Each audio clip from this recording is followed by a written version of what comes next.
பிதாவாகிய தேவனாலும் ஆண்டவராகிய இயேசு கிறிஸ்துவாலும் ஆவியான தேவனால் ஆசீர்வாதத்துக்கென்று அழைக்கப்பட்ட தேவ ஜனங்களே, மாதத்தில் முதல் நாளாகிய இன்றைக்கு ஆண்டவராகிய இயேசு கிறிஸ்துவனுடைய பலத்த கரம் உங்களையும் உங்களுடைய இதயத்தின் விண்ணப்பங்களையும் தேவன் மகிமையடையும்படி ஆசீர்வாதத்தினால் அவர் நிரப்பி இந்த மாதம் முழுவதும் நீங்கள் ஈடுபடும் எல்லா காரியத்திலும் கர்த்தராகிய இயேசு கிறிஸ்துவனுடைய ஆவியானவர் தாமே ஆசீர்வாதத்தின் அடையாளங்களால் ஆசீர்வாதத்தினுடைய வழிகளில உங்களை நிலைக்க வைத்து நீங்கள் நினைப்பதற்கும் எண்ணுவதற்கும் அதிகமாகவே உங்களை கர்த்தர் ஆசீர்வாதத்தினால் பலப்படுத்தி நடத்துவாராக.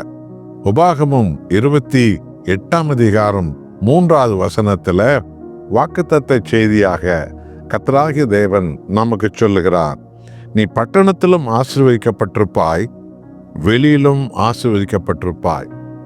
நாம் ஆராதிக்கிற தேவன் சர்வலோகத்தை உண்டாக்கிய ஆசீர்வாதங்களின் தேவன்.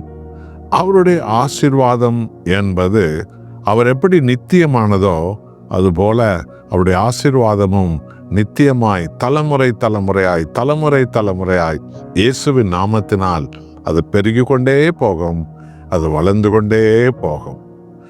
21ஆம் சங்கீதத்தில் 6ஆம் வசனத்துல ஆவியான தேவன் சொன்னார், நித்திய ஆசீர்வாதங்களினால் அவரை அலங்கரிக்கிறீர் என்று சொல்லி. ஆமென் அன்பானவர்களே, நம்முடைய தேவன் நித்தியமானவர், அவர் சத்தியமானவர். அவருடைய ரட்சிப்பும் நித்தியமானது, அவருடைய ஆசீர்வாதமும் நித்தியமானது. அந்த ஆசீர்வாதம் நமது பட்டணத்திலும் வெளியிலும் எங்கும் அது நிரம்பி இருக்கும். ஆதியாகமம் 39ஆம் அதிகாரம் 5ஆம் வசனத்துல பாருங்க, யோசேப்பு போத்திபாருடைய வீட்டுக்கு வேலைக்காரனாக சென்றபோது வேதம் சொல்லுகிறது, கர்த்தர் யோசேப்போடு இருந்ததுனால யோசேப்பின் நிமித்தம் தேவனாகிய கர்த்தர் போத்திபாரின் வீட்டை ஆசீர்வதித்தார்.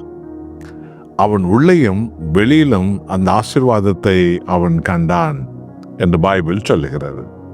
காரணம், யோசேப்பின் தேவன் ஆசீர்வாதங்களின் தேவன். அவன் வாழ்ந்த கானான் தேசத்திலும் தேவ தரிசனங்களோடு கூட ஆசீர்வாதத்துக்கென்று அவன் அழைக்கப்பட்டிருந்தான். அவன் இப்பொழுது போத்திபாருடைய வீட்டுக்கு வேலைக்காரனாக சென்றபோது கூட வெளியிலும் அந்த ஆசீர்வாதம் அவனை பின்தொடர்ந்து கொண்டே வந்தது. இதே போலதான் இந்த நாளில ஆண்டவராக இயேசு கிறிஸ்துவனுடைய அற்புத கரம் உங்களையும் உங்கள் மனைவி பிள்ளைகளையும் உங்களுடைய உடல் சுகத்தையும் நீங்கள் கையிட்டு செய்யும் எல்லா வேலைகளையும் கர்த்தர் ஆசீர்வதிப்பார். நீங்கள் உணவுப் பொருட்களை அவர் ஆசீர்வதிப்பார். நீங்கள் வாழும் இடத்துல உங்களை ஆண்டவர் ஆசீர்வதிப்பார். மற்ற ஜாதி ஜனங்கள் மத்தியில உங்களை ஒரு விசேஷித்த ஆசீர்வாதத்தோடு தேவன் நடத்துவதை எல்லோரும் காண்பார்கள். நாம் தேவனை மகிமைப்படுத்துவோம். அவருடைய ஆசீர்வாதம் பட்டணத்திலும் இருக்கும், அது வெளியிலும் இருக்கும். யோசேப்பு தேவன் ஆசீர்வாதம் அவன் சென்ற இடத்திலெல்லாம் அது வளர்ந்து கொண்டே வந்தது. ஆகவே நண்பானவர்களே, பட்டணத்திலே அந்த ஆசீர்வாதம், ஆண்டவராக இயேசுவை ஆராதிக்கிற ஜனங்கள் நிமித்தமே அந்த பட்டணத்திற்கு ஆசீர்வாதம். கிறிஸ்துவின் சபை எங்க இருக்கிறதோ அந்த ஊருக்கெல்லாம் ஆசீர்வாதம். அது சூழ்ந்திருக்கிற எல்லா ஜனங்களுக்கும் ஆசீர்வாதம். அந்த பட்டணங்களுக்கு ஆசீர்வாதம், அந்த சபைக்கே ஆசீர்வாதம். ஆமென் அன்பானவர்களே, அப்படிப்பட்டதான் ஆசீர்வாதத்தை மாதத்தில் முதல் நாளாகி இன்று முதல் ஆண்டவராக இயேசு கிறிஸ்துவின் நாமத்தில் பிதாவாகிய தகப்பன் உங்களை ஆசீர்வதிக்கிறார். அவர் மாறாதவர், அவர் ஆசீர்வாதங்களும் மாறாது. அவர் நம்மை விட்டு விலகாதவர், அவருடைய ஆசீர்வாதமும் நம்மை விட்டு விலகாது.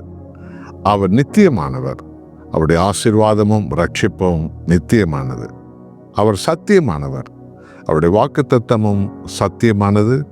ஆகவே இந்த மாதம் முழுவதும் பட்டணத்திலும் சரி வெளியிலும் சரி, நீங்கள் பணியாற்றும் இடத்திலும் சரி, நீங்கள் இருக்கும் பகுதியிலும் சரி, உங்கள் வியாபாரங்களிலும் சரி, உங்கள் வேலையிலும் சரி, உங்களை ஆசீர்வதிப்பார். உங்கள் வீட்டை ஆசீர்வதிப்பார். உங்கள் மனைவி பிள்ளைகளை ஆசீர்வதிப்பார். அந்த ஆசீர்வாத பிரசன்னம் உங்களோடு கூட இருக்கும். இயேசுவின் நாமத்தில் நீங்கள் எதில் ஈடுபட்டாலும் அதுல ஒரு ஆசீர்வாதத்தின் வாசல் உங்கள் நிமித்தம் கர்த்தர் திறந்து, இதோ நீங்கள் நினைப்பதற்கும் எண்ணுவதற்கும் அதிகமாகவே உங்களை தேவன் அளவில்லாமல் அவர் ஆசீர்வதிப்பார். நீங்கள் ஆசீர்வாதத்தின் ஜனங்கள் என்று எல்லாராலும் அழைக்கப்படுவீர்கள். ஆகவே அன்பானவர்களே, இந்த மாதத்தின் முதல் நாள் ஆசீர்வாதத்தோடு கர்த்தருடைய சமூகத்தை நாம் தேடுவோம். அந்த ஆசீர்வாதம் நீங்கள் எங்கு சென்றாலும் உங்களை பின்தொடர்ந்து கொண்டே வரும். நாம் ஜெபிப்போமா? அன்புள்ள பரலோக தகப்பனே, நீர் ஆசீர்வாதத்தின் தேவன். எங்கள் ஆண்டவராகிய இயேசுவை மீட்பையும் ரட்சிப்பையும் கொடுத்து பரலோகத்தின் பரிபூர்ண ஆசீர்வாதங்களை உம்மை விசுவாசிக்கிற மகனுக்கும் மகளுக்கும் பிள்ளைகளுக்கும் ஊழியக்காரர்களுக்கும் சபைகளுக்கும் நீர் கொடுக்கவே நீர் மாறாத தேவனாய் இருக்கிறீர். இதோ பட்டணத்திலும் ஆசீர்வாதம் இறங்குவதாக, வெளியிலும் வேலை செய்கிற இடத்திலும் வாழும் இடத்திலும் ஆசீர்வாதம் இறங்குவதாக, கைட்டு செய்ய வேலைகளிலும் ஆசீர்வாதம் இறங்குவதாக. உம்முடைய ஜனங்களுடைய உடல் சுக ஆசீர்வாதம் இயேசுவின் நாமத்தில் இறங்குவதாக. என்னோடு ஜெபிக்கிற உம்முடைய பிள்ளைகளுடைய வாழ்வில் ஒரு ஆசீர்வாதத்தின் வாசல்கள் திறக்கிறதற்காக அப்பா உமக்கு கோடி நன்றி. இயேசுவின் நாமத்தில் துதித்து துதித்து உமக்கு நன்றி சொல்லுகிறோம் நல்ல பிதாவே. ஆமேன்.